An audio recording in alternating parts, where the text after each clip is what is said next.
Picture this. You're staring at your bank balance, that sad little number glowing on your phone. Maybe it says $7,342. Maybe it's $216 on a good month. Either way, that first $1,000 feels like climbing Everest in flip-flops. Then you see some financial guru online saying, once you hit $10,000, the next 10 comes twice as fast. You laugh because right now it feels impossible. But here's the truth. They're not exaggerating. It really does get easier. Once you understand how your brain and the math of compounding work together, you'll see why that first stretch is the hardest and why everything after it feels almost automatic. I'm Brian, and I spend way too much time thinking about why some people build wealth effortlessly while others grind for decades and stay stuck.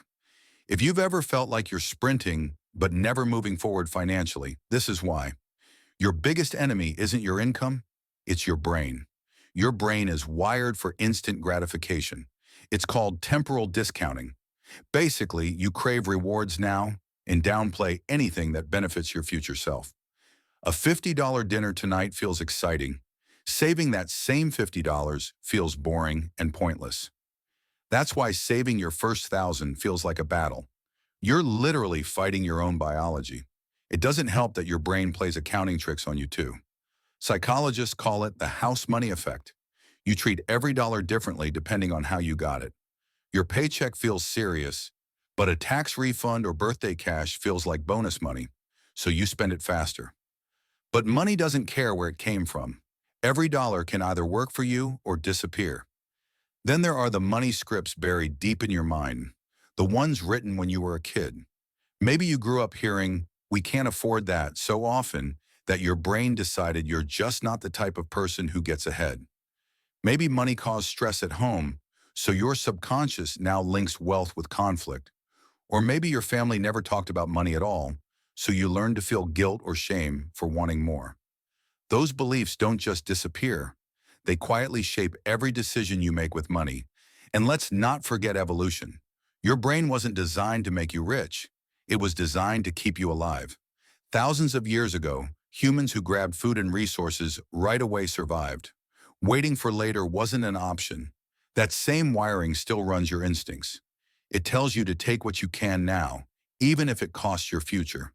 So when you try to save, you're not just fighting bad habits. You're fighting millions of years of survival instinct. But here's where things change. Once you cross certain milestones, your psychology flips. When you finally hit that first $1,000, something powerful happens.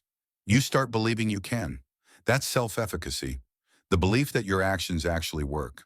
Suddenly, saving doesn't feel impossible.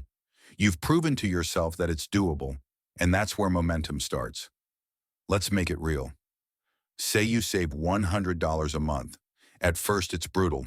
10 months of cutting back, saying no, feeling like nothing's changing. But once you have money working for you, earning even a modest 7% return, the game changes.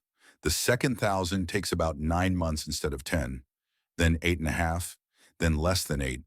By the time you're saving toward $10,000, each extra 1,000 takes under 6 months.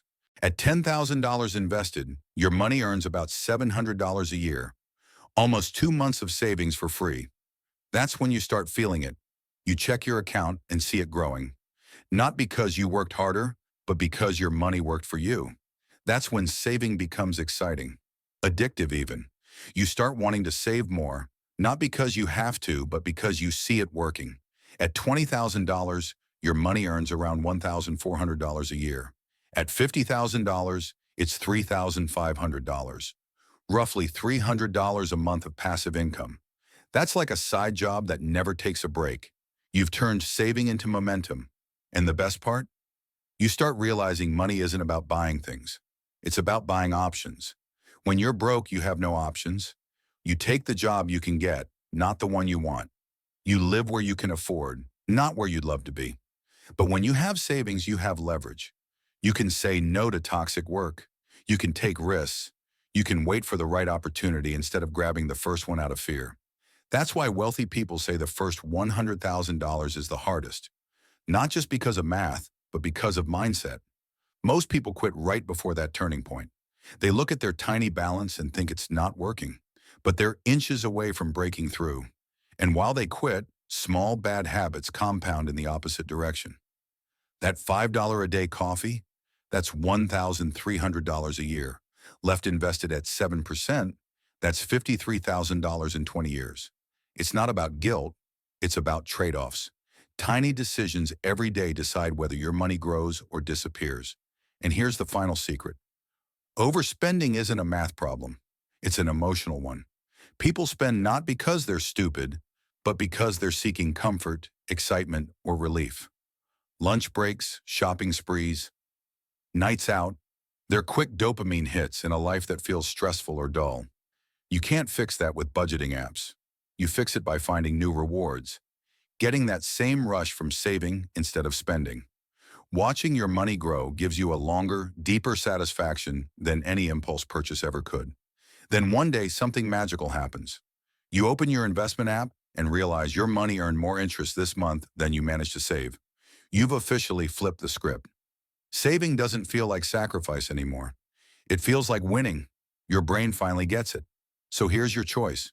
You can keep telling yourself it's impossible, or you can accept that the first stretch is supposed to be hard because you're rewiring instincts that have been running your life forever. Push through it. Start with $100 a month. Build the first 1,000. Let compounding take over, and watch how quickly your mindset transforms. Your future self, the one with freedom, calm, and options, is already waiting. All that's left is for you to start. Thanks for watching InvestingFlix, where smart money learns smarter moves. Subscribe for more insights that grow your wealth.